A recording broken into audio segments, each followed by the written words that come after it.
At first glance, a military medal is nothing more than a small crafted emblem light, enough to pin on a uniform, simple enough to hang on a ribbon, but behind every medal lies a universe. Some are forged in moments of terror, others are earned in years of quiet endurance. Some carry the weight of the fallen, others carry the burden of survival. This is not a documentary about military tactics or strategy. It is a documentary about human beings. Those who fought, those who endured, and those who carried invisible scars long after the sounds of explosions faded into memory. Military medals are often shown proudly during parades, ceremonies, and commemorations. Yet what the world sees is merely the surface. Today, we unveil the untold stories hidden beneath each piece of metal. Stories of fear, stories of duty, stories of loss, and stories of a kind of courage the world seldom This is the world behind the rebenza, unseen battles, the forgotten sacrifices, and the unspoken truths. Medals have existed for centuries, long before modern warfare reshaped the world. In ancient Rome, soldiers were awarded Falieri medal discs bestowed for bravery. These were not merely decorations, they were markers of identity. A soldier's reputation, his standing, his legacies, they were all tied to what hung across his chest. But what S&T changed across millennia is this.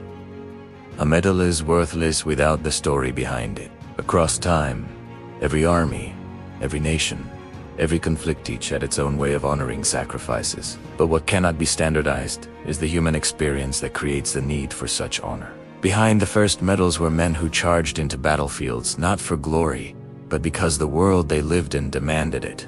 Behind today's medals are men and women who walked into war with the same uncertainty, to some fear, and the same stubborn determination to protect something bigger than themselves. Medals began as symbols of honor, but today they also represent something heavier.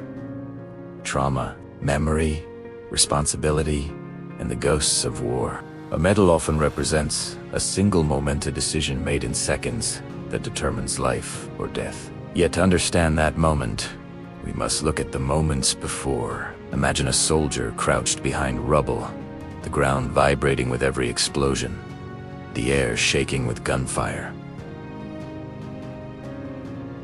The fear crawling up his spine, his hands trembling, his breath short, his mind torn between survival and duty. Then, something happens, some enemy advance, a wounded comrade, a failing line. Heroism doesn't appear as a surge of courage. It appears as a refusal to run when every instinct says to flee. Some soldiers describe that moment as a blur. Others remember every second with painful clarity. And some would give anything to forget it. Behind every act of bravery is a person confronted with a choice they didn't ask for. The Medal of Honor, awarded 4 acts of valor above and beyond the call of duty, is widely recognized as the pinnacle of military heroism. But few know that many who receive it don't want it. Sergeant Daniel Lally, a soldier in a fictionalized but realistic composite story based on accounts from post-war interviews, once said, "You don't earn the Medal of Honor because you survived. You earn it because someone else didn't." He received the medal for pulling 3 fellow soldiers from a burning vehicle while under enemy fire. But what the citation never mentioned was the man he couldn't tease of the driver who died, trapped in the wreckage. Many recipients speak of the same burden. The medal shines brightly on the outside, but inside it feels heavy, too heavy. Because for some, the medal doesn't represent heroism. It represents failure, guilt, and the unanswerable question, why me? Not every soldier displays their medals. Many keep them hidden, tucked away in dusty drawers or rolled boxers under the bed.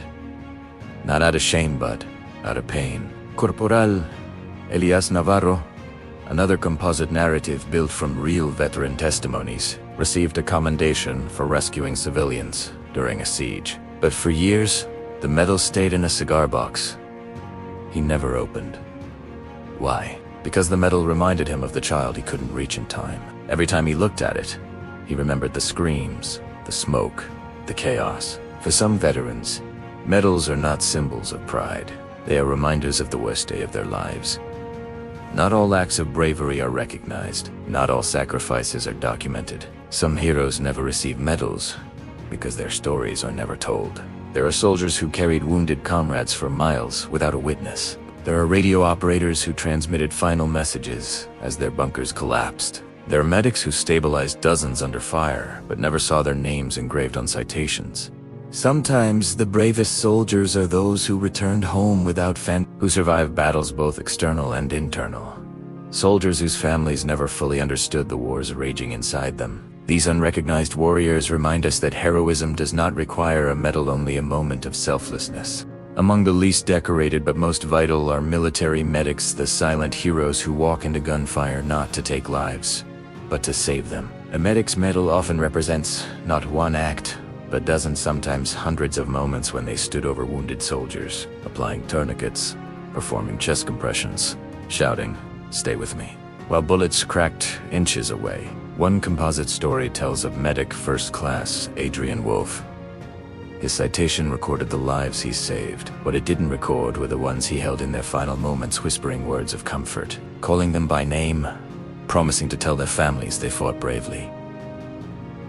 Every soldier remembers their medic, but medics often remember too much. Medals are given to soldiers, but war extends far beyond the battlefield. Behind every medal is a mother who worried every night, a spouse who endured lonely months, a child who waited by the door for someone who might never return. Families fight their own wars of uncertainty, fear, and sacrifice. Some nations award medals to families of the fallen.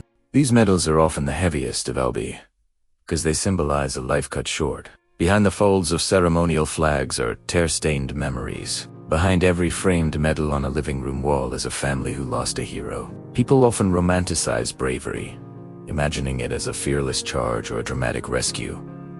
But real courage is not cinematic. It is quiet. It is reluctant.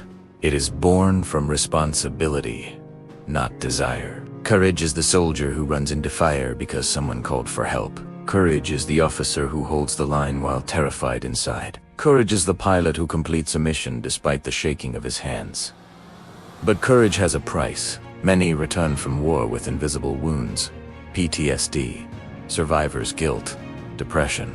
These wounds are not recognized by medals, but they are just as real as any bullet wound. Some recipients say the medal represents a battle they still fight every day. Award ceremonies are filled with applause, smiles, and salutes. But when the lights dim, when the crowd disperses, when the medal is placed in a box, that is when the memories return. Some soldiers feel pride. Others feel emptiness. Some feel unworthy. Others feel haunted. The world sees the ceremony. Only the soldier sees the ghosts behind it. Not all battles involve bullets. Some involve moral decisions, choices that risk careers, reputations, or even lives. There are soldiers who refused unlawful orders, soldiers who protected civilians against unjust commands, officers who exposed corruption, abuse, or hidden atrocities. These are acts of courage that rarely receive medals, but they may be among the most important acts of bravery a soldier can perform. When a soldier falls, their medals become their legacy. Medals are placed on caskets, handed to families, preserved in museums. Each medal becomes a silent storyteller, bridging generations. Some families pass down medals as heritage, others keep them hidden because the pain is too deep. But all medals share one truth: they are not made of metal. They are made of memories. So why do we continue to award medals? Why do these symbols still matter?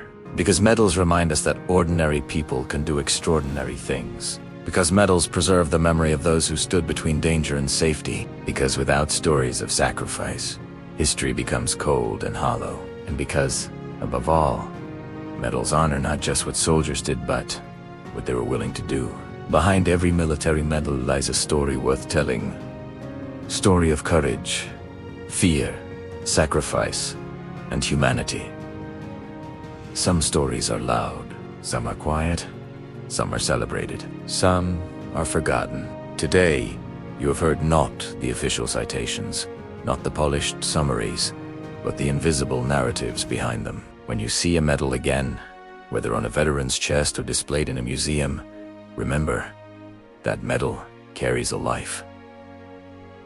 A moment, a memory, a sacrifice. In every conflict, in every nation, in every generation, there comes a moment when a soldier must look beyond the uniform. beyond the battlefield, and beyond the medals pinned to their chest. Because true courage is not found solely in moments of combat. True courage is found in the quiet choices made after the war has ended. It is in the soldier who wakes up every morning and chooses to keep living despite the heaviness they carry. It is in the veteran who reaches out for help, breaking the silence that once protected them but now imprisons them. It is in the service member who mentors the young, passing on lessons learned through sweat, tears, and sacrifice. Some believe that a medal defines a hero, but the truth is simpler and far deeper. A hero is someone who keeps moving forward even when the world no longer sees the battles they fight. To every soldier who ever doubted their worth, to every veteran who questioned if their service mattered, to every fighter who returned home, feeling invisible, this message is for you. Your story is not measured by the medals on your chest, but by the lives you influenced, the hardships you endured, and the resilience you show each day. You are more than a uniform, more than a rank, more than a citation. You are a living testament to the strength of the human spirit, a reminder that courage does not end when the war does. If you are still breathing, still trying, still standing in the face of challenges, you are already a hero, and your story, your journey, your voice may be the inspiration another soldier desperately needs, so keep going. Not because the world demands it, but because your story is not finished yet. And someday, someone will look at you not at your medals, not at your scars, but at your life, and say, because they kept going, I knew I could, too.